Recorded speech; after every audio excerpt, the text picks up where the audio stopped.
first problem with Daenerys in relation to the end of the series. She has those dragons. She has the nuclear option while everyone else is running around with swords. Of course, the Night King has a dragon now too, but as I mentioned in the first video of this series, we don't expect him to win. Daenerys, on the other hand, is a contender, and the dragons ensure that. The dragons as a weapon are great in the War for the Dawn, but what makes her a great character, in my opinion, her sincere desire to make things better, coupled with her ability to use her dragon's power, is a problem. She has conflict built in. She hasn't had the world handed to her, but she has a clear advantage.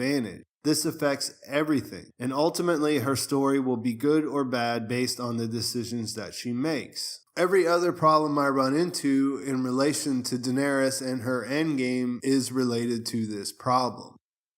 Like I said, she's had a real struggle. She has shown herself to have great intentions, but at the end of the day, she is the blood of old Valyria, the blood of the dragon. Her motivation is giving credibility to who she was born to. And the second problem that comes up when you think about Daenerys is related to this directly. She doesn't have a great track record as a ruler. She's run into some serious concerns, issues like slavery and injustice, but ultimately she's used these dragons in order to bend things to her will. I can admit that when I first went through A Dance with Dragons, I got tired of Daenerys and her story. It wasn't so much that I was anti-Daenerys, it was just that, she was stuck in Meereen. She kept running into these problems of ruling, and in the back of your mind, or in the back of my mind, I should say, I just kept thinking, this doesn't even matter. We just need to get to Westeros so things can get going. Over time, and seeing other people talk about it and discuss these same issues, it becomes apparent that she is there for a reason. She needs to run into these problems here in Meereen, and we've seen that in the TV show as well. But it again highlights this problem that even when you have real problems of injustice, when you handle it with power, the results aren't just magically okay. It's not like you just destroy things because you want to destroy them and everything works out fine in the end. In the book, she makes more sacrifices, and things are still stuck in Meereen, so we don't know exactly how that transition goes when she leaves from there. In the TV show, they kind of use Tyrion as a buffer, where he's better at politics, so, he was able to at least work together with her. And there's a lot of people who dislike her just because she has dragons, and that it's kind of this irrational thing of like, oh, well, none of the other characters have dragons, so we like them better, or something silly like that. But there still is an underlying problem with that. Part of it is a problem of magic in general, which I'll get into in a video later on in this series. But regardless of which side, whether you're a Daenerys fan or you're a Daenerys hater, she isn't necessarily the right fit based on that thing that she had nothing to do with, and that was that she was born into that family. Daario says to her, you're not a ruler, you're a conqueror, and that's not necessarily her fault, but it still is important in her story. Where she's most effective is when she uses that power, and that's always in the background of what she wants to do.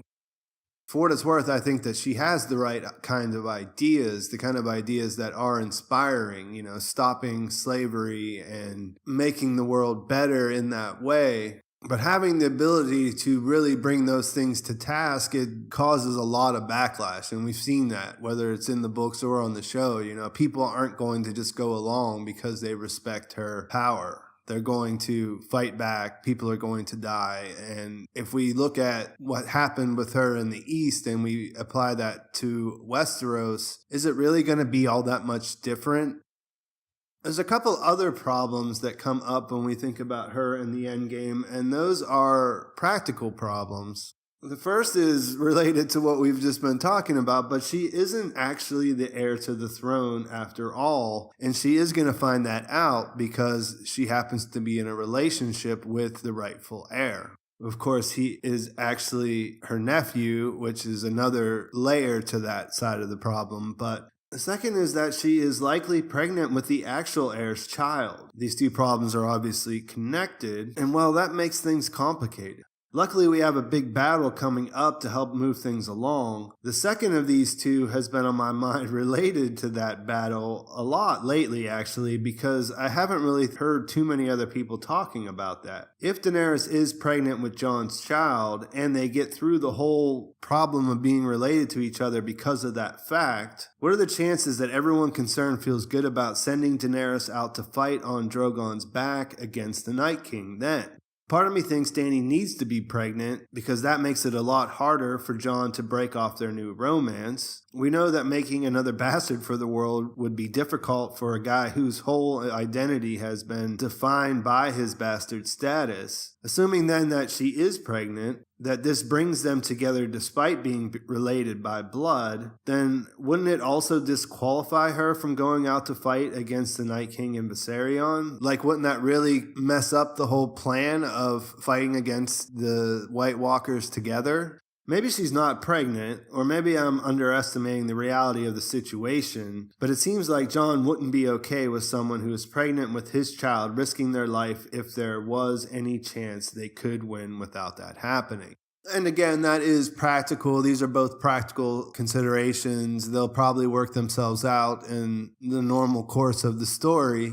I do think the primary problems with her ending up on top at the end are her dragons and her heritage. In the same way that I don't think that the Night King can win, that he can use his magic, his power to bring about the winter that never ends. It kind of doesn't make sense for Daenerys to be able to become the Dragon Queen, because where is the balance in all of that? Is it a story that just pits two different kinds of magic and the best one wins? It doesn't really seem that way.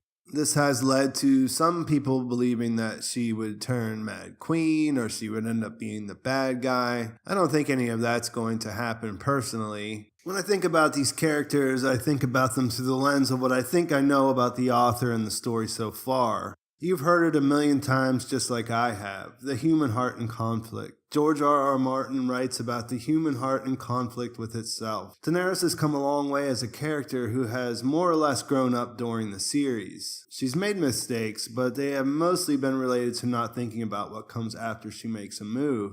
I think the show depicts her as having learned from those mistakes. When I rewatched season 7, I was second guessing why she listened to Tyrion at all in relation to attacking King's Landing. There was a whole idea of creating the siege, and that would basically starve out the people. Like, they were the ones who paid for that. You know, the small folk would be dying of starvation, but that seemed like a better idea at the time than just using the dragon to kill Cersei. Of course, Tyrion is right in some ways. She doesn't want to be the Queen of Ashes, but you can see that this is a dragon problem, you know what I mean? Like, the actual better thing to do would be just to go in and kill Cersei drone style with the dragons, not starve out everybody else and trying to do it that way. But she was opening to listening to that because she didn't want to make mistakes that she had already made in the past. But yeah, I mean, I think that is her conflict, right? She wants to do well. She has more power than anybody should have. And like I said at the beginning, it's all going to come down to the decisions that she makes. So are those decisions that she's set up to make, those hard decisions that will define her as a hero in this kind of story, do those involve her making the ultimate sacrifice? Does it mean that she goes down fighting for the right side or for a just cause? Or does it end her up as being the literal hero who sits on the throne and continues to rule from that place of power?